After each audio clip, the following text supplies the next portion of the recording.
भर्खर मात्रै बिन्दवासी माताको दर्शन गइसकेर श्रीपाद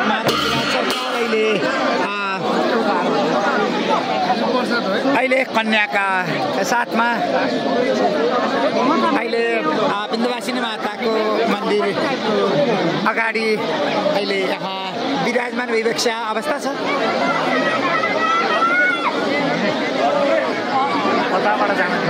श्रीपाद महाराज सरकारको श्रीपाद महाराज सरकारको त्यागी राजा श्रीपाद महाराज सरकारको श्रीपाद महाराज ज्ञानेन्द्र वीर विक्रम साहदेव सरकारको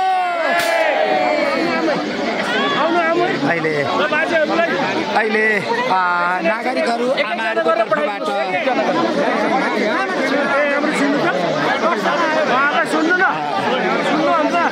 उतै पक्नु उताको भ्याएपछि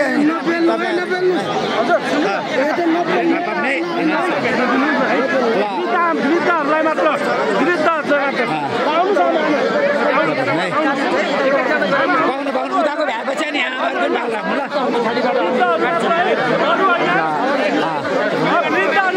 अहिले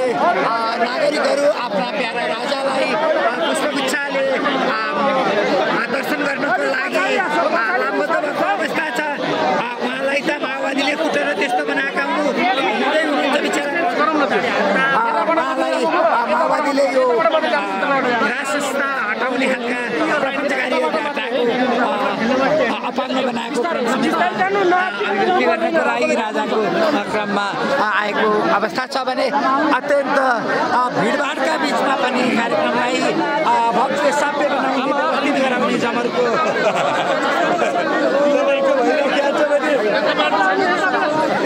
यो जवार आमाको चाहिँ इच्छा चारचोटि भेट्दाखेरि पनि पुगिन्छ ल होइन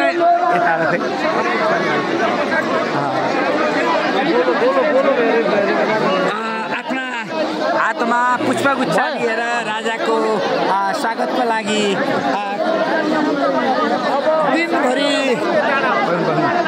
दिनभरि राजाको प्रतीक्षामा रहनुभएका आफ्ना जनताहरूलाई अहिले उहाँका बाहुलीबाट प्राप्त भएको पुष्पगुच्छा ग्रहण गर्दै श्रीपाद महाराज सरकार बिन्दवासिनी मन्दिर परिसर अहिले हामी 6:15 बजेको अवस्थामा छौँ भने कार्यक्रम अत्यन्त सुव्यवस्थित हिसाबले भिडभाड भए पनि कार्यक्रम व्यवस्थित हिसाबबाट चाहिँ सुसम्पन्न हुन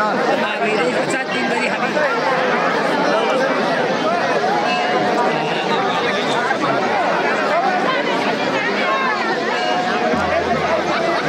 मन्दिरबाट सुरु भएको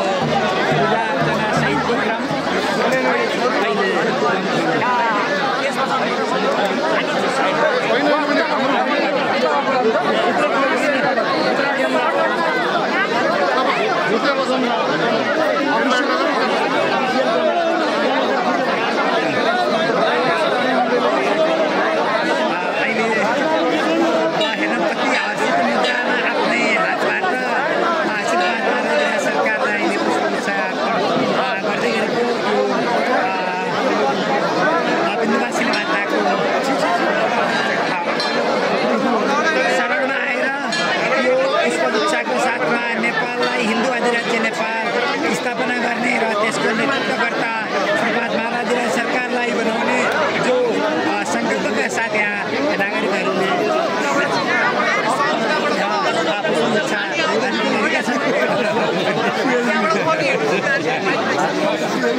6:30 बजेको अवस्था छ।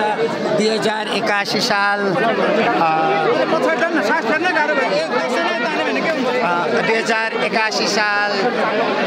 मङ्सिर फाल्गुन 19 गते हामी अहिले श्री 5 महाराज सरकारको पोखरामा नागरिक अभिनन्दनको कार्यक्रम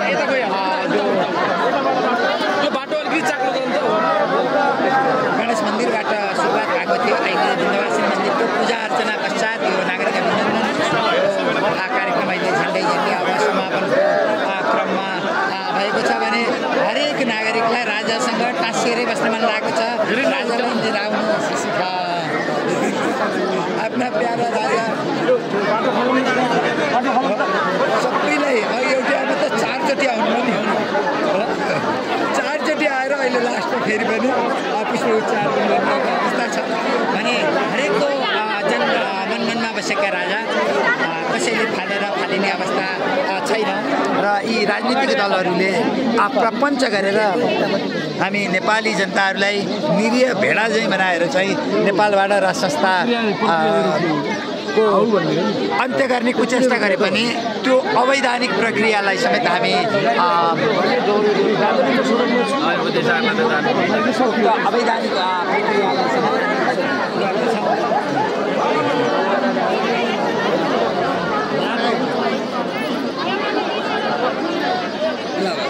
हजुरलाई इच्छा छ भने त जानु है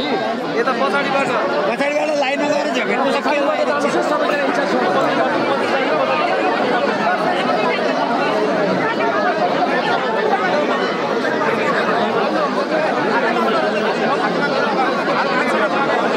अहिले चाहिँ अत्यन्त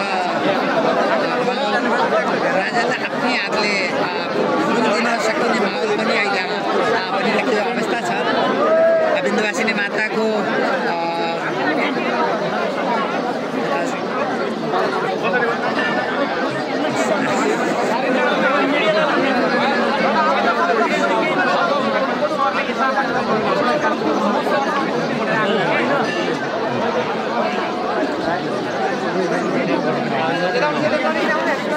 यो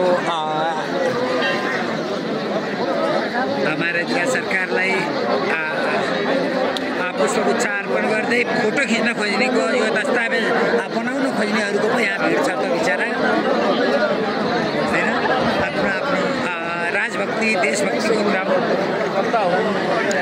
जनता यत्रो वर्षसम्म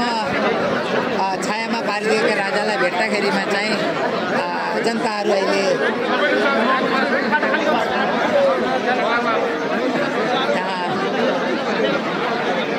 राजालाई दर्शन गर्नको लागि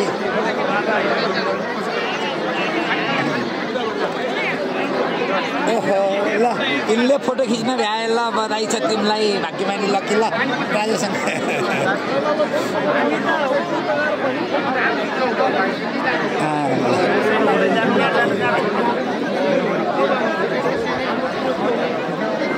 अहिले हामी विन्ध्यवासिनी मन्दिर परिसरमा रहेको अवस्था छ भने अब श्री 5 महाराज सरकार